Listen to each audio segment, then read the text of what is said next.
How you going, guys? And for this video, I'm rubbing my hands because these are the type of topics I made this channel for. I love all this philosophy regarding free will, the illusion of identity. And I've been wanting to do another one on free will for a while. So let's get into it. And look, I just want to start this video off by saying this debate over do we have free will or not is older than philosophy itself. So I've got a playful attitude towards this. I'm not really trying to convince you. I'm just putting forward my arguments why I'm convinced there is no free will. And you're going to have your own arguments why you think there is free will, isn't there? Because this is, like I said, philosophers have been debating this since philosophy began. So I'm just putting forward my arguments on why I do not believe in free will. It's going to be fun. I love it. But first of all, let's start off with a quote from the Bhagavad Gita. Now, I know what people are going to say. Look, yeah, it's in a book. That's not proof. But I just love this quote anyway. You'll see it here. Chapter 3, verse 27. This is what Krishna is saying about free will. All activities are carried out by the three modes of material nature, but in ignorance, the soul, deluded by false identification with the body, thinks of itself as the doer. I've got a few tattoos. I was truly considering having one more tattoo, which was that. I love that quote. That quote was so transforming. What is he basically saying? You know why we're ultimately suffering? Because we really feel like we are this person and we're getting things done in life. Nothing else in nature thinks that it's getting things done. The trees aren't growing thinking, I'm growing. I'm producing lemons. Oh, my lemons are so small. Oh, that lemon tree's got bigger lemons. I'm inferior. Everything's getting done in nature without thinking. Animals don't think they have free will. Nature doesn't think it has free will. What they're basically saying in this verse is, we feel like we've got free will, don't we? But in reality, it's an illusion. And in this video, I'm going to try to show you why I'm convinced it's an illusion. And here's the thing, but just because something is an illusion doesn't mean you don't feel like it's happening. Just like with the illusion of identity, which I'll go into in this video too, you can feel like you're this person. You can feel like you've got free will, but on investigation, you can realize it's false. But that won't change your life, which I'll again get into in more depth in this video. I'm going to present some arguments. I'm going to start with my top two, the 1-2 punch that has convinced me. And then I'll maybe get into some more later on. I'll see how it flows, because I don't script these videos. So the first one, you feel like you have free will. Let's use good old Advaita Vedanta 101, self-inquiry. Let's go through the 5 bodies, the 5 sheaths they talk about in Advaita Vedanta. What is the first sheath? Actually, before we get into that, do we think we're the world? Do you think we're in control of the world? No.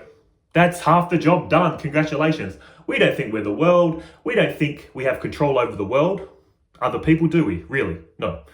Okay, that's done. Cool. This person, the 5 sheaths. What's the first sheath? That's hard to say. The food sheath, the body, the physical body. We can all see, hear, taste, touch, and smell. I can, and you can. If you're in my presence, of course, or even on the video, can't you? Okay. What sounds more true? Am I aware of the body, or is it aware of me? I must say I'm aware of this body. I'm aware of it. Let's go to the second sheath, the pranic sheath, the life force, the breath. Am I the breath? Let me check. I'm not the breath. Why? Because I know the breath. It doesn't know me. I can feel the breath, smell the breath, think about the breath. Not me. Let's go to the third sheath. They call it the mind sheath. The mind sheath is made up of thoughts, feelings, ego. And the ego is just a thought, the I thought. I did this, I did that. Let's take it slowly. Am I aware of my feelings, or are they aware of me? I'm aware of my feelings. I can feel them. I can think about them. I'm aware of them. Am I aware of my thoughts, or are they aware of me? I'm aware of my thoughts. I can think about thoughts. I'm aware of them. Ego, what is ego? The thought. I am. I'm this person. I'm living a life. Are you aware of the ego, or is it aware of you? I'm aware of the ego. They have the fourth body called the intellect sheath because they divide up mind and intellect into separate parts. The mind, like I mentioned before, if you've seen my other videos, is like a child. The mind wants to do this, wants to do that. The intellect is like a parent says, no, you can't do that. The mind is like, I want candy, breakfast, lunch, and dinner. Who cares if I'm diabetic? I want candy. I want candy. The intellect's like, no, you've got diabetes. No candy for you. Like the soup Nazi, no soup for you. The intellect brings in some reasoning to this unstable mind that wants to do this, do that. Another way to describe it as, people describe it as is, do I follow my heart or my head? The heart is what the mind wants. I want to be with that person even though they're going to ruin my life. The intellect says, no, they're going to ruin your life. See? But in any case, are you aware of the intellect or is it aware of you? The intellect is that part of the mind that says, I know this, I don't know it, I didn't know, now I do.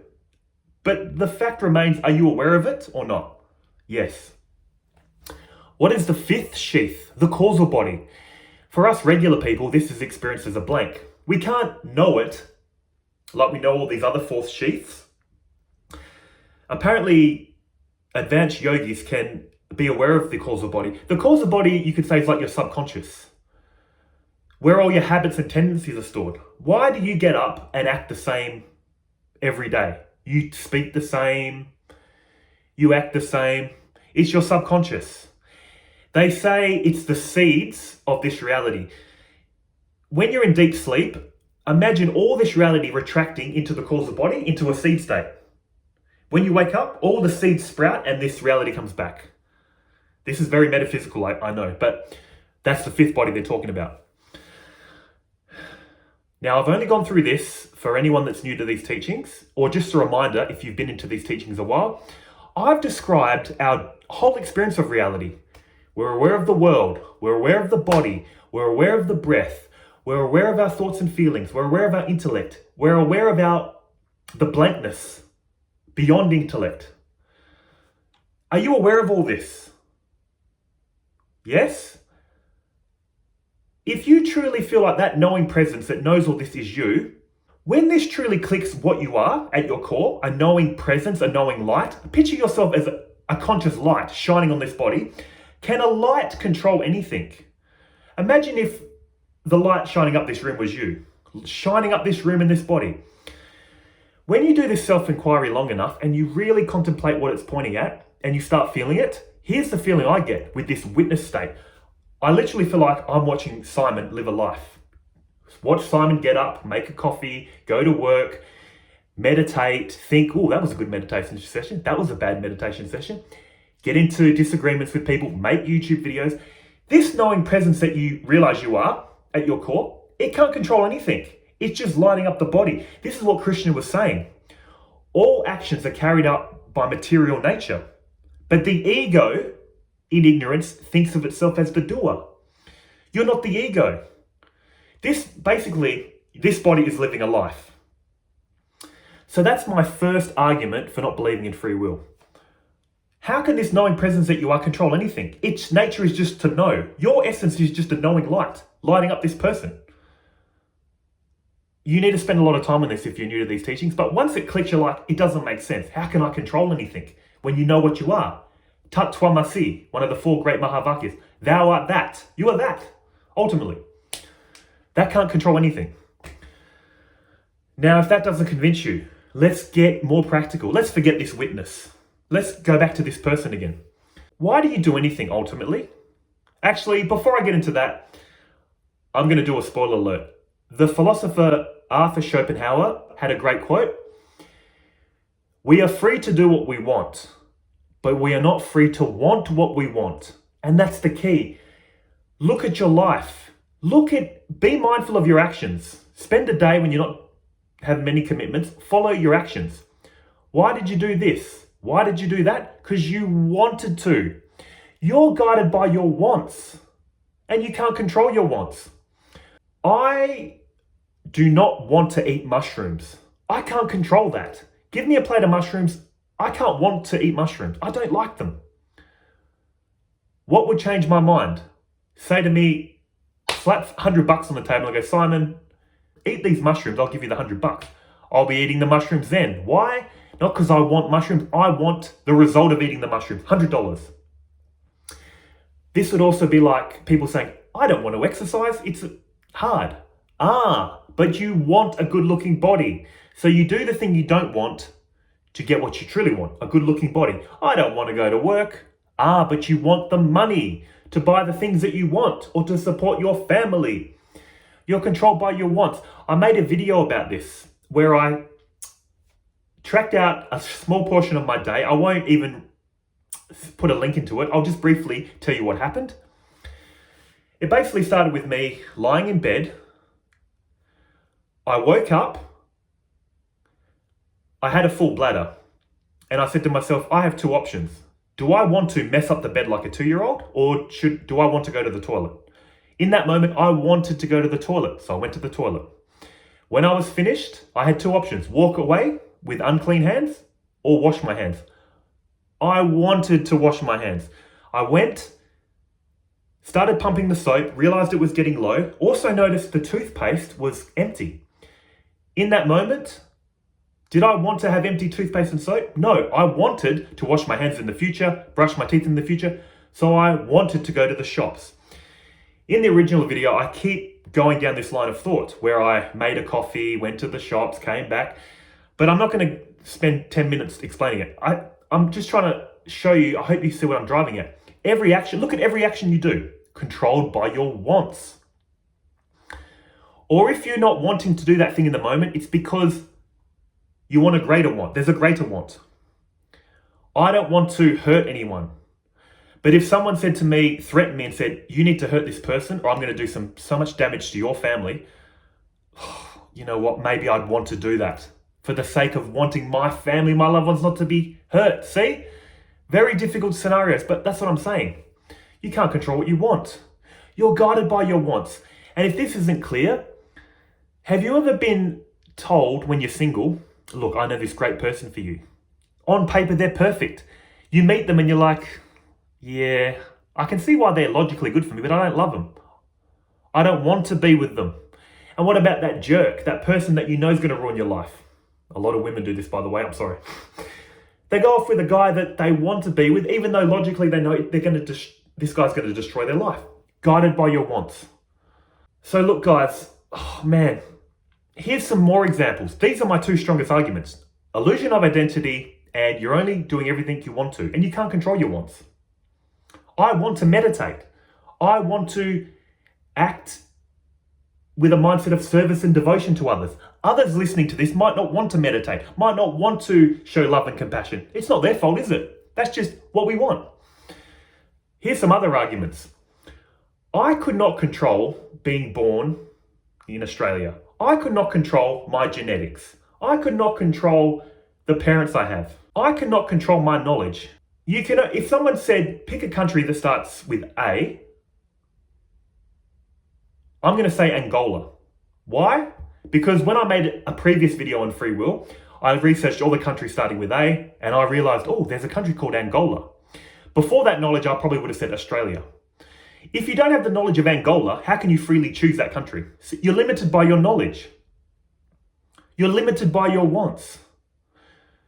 Every action you perform, if you reverse time, you would have done that same exact action. Because in the moment, you only have a certain amount of knowledge. You have a certain feeling. You might be irritable. You see, every action you take is limited by your knowledge in the moment and your feeling in the moment, what you wanted to do. If you reverse time, you would have done the same thing again and again. Limited by your genetics, your environment, your belief system. This is why it's an illusion. It truly feels like I'm this person living a life. It truly feels like I have free will, but on investigation, it is not real. It truly feels like there's time and space, doesn't there? But when we look inside as well, I'm not experiencing time and space. I'm experiencing here and now. I'm not experiencing time. I'm experiencing now. I'm not experiencing space. I'm experiencing here. My good old $8 chart from Kmart. I try my best with the writing. Here's what I've come up with. That's the problem with our mind. Our mind wants a black and white answer, doesn't it? I've realized you need to be comfortable with paradox on the spiritual path because the nature of reality is prior to language.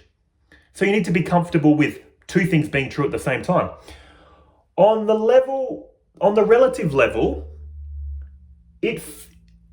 I'm not denying it. I feel like I'm experiencing time, space. I feel like I've got free will. I feel like I'm this person on the relative level. I'm not debating that. But on the absolute level, when we look inward, I don't see any identity. I don't see any free will. I don't experience time and space. This again is why there's so many debates in philosophy. Because some people are speaking about the relative. Some people are speaking about the absolute. Some people can't reconcile the two in their head. And this is why I've made a lot of videos lately on devotion. I speak about non-duality so much. There is the one appearing separate. Ultimately, that one is, there is not two. Advaita means not two. There is only the one, which to call it a one even gives it attributes, doesn't it?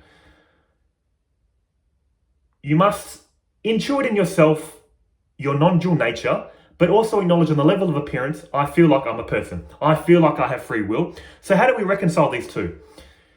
This small self is interacting with the bigger self. So this small self should serve, devote, love to the bigger self. This small self that deep down ultimately doesn't have free will, feels like it's got free will. So freely serve, freely meditate, freely do spiritual practice. See what I'm saying? When all this is reconciled in your mind, you'll get this. For me, this is why I don't take life so serious. This is why I think life is a miracle. This is why I treat life like a movie and I'm an actor in it. Because it doesn't make sense. The mind cannot understand this. It's all nonsensical. It's all a miracle. See how beautiful and mysterious this all is? You need to be comfortable with holding two views of reality in your mind at the same time. If you're only in the relative level, like most worldly people, you're going to suffer. You're going to think, I'm limited. Oh, I'm so guilty for my actions. I'm so proud of my actions. I can judge others for their actions. Oh, I'm better than them. Oh, why did they do that? Judgment, fear, envy, greed. If you really think this is real, this person, if you're into the Neo-Advaita stuff, take it to the ultimate. No one here, nothing to do, no one's in suffering. You're going to sound like an unrelatable robot. Even though you're speaking truth, it's not relatable. This is why the two need to merge. Realize your divine nature and operate in the relative. Here's another thing you need to understand. Why do you feel real as a person? And why do you feel like you've got free will ultimately? Because your true essence is real. The nature of reality is pure consciousness. The nature of reality is truth. It's made of truth. That's why you feel true and real in the moment. You're made of truth. That the ego makes you feel like only this part of me is true, not this. Your nature is pure freedom, unlimited freedom. That's why you feel you have free will. That's why you have this sense, I'm real and I want freedom. Because your essence is real and freedom itself that the ego veils. This is why you got these seeds in you of, I'm real, I want freedom, because that's what you are at your core. Your ego is veiling your true nature. That's why this is getting mixed up too. You don't have free will, you are freedom itself. Your essence is so free that it's freely created a reality that all this has appeared in, you've appeared in. It's also freely made you feel like I'm a person living a life. I have free will. It's total freedom. That's all I'm saying. But that's I'd have to really get into that more deeply in other videos. But guys, as like I've said before, it's hot in Australia. I'm sweating. In any case, guys, I hope this helps and I'll see you beautiful people in the next video. But until then, take care of yourselves, eh? See ya.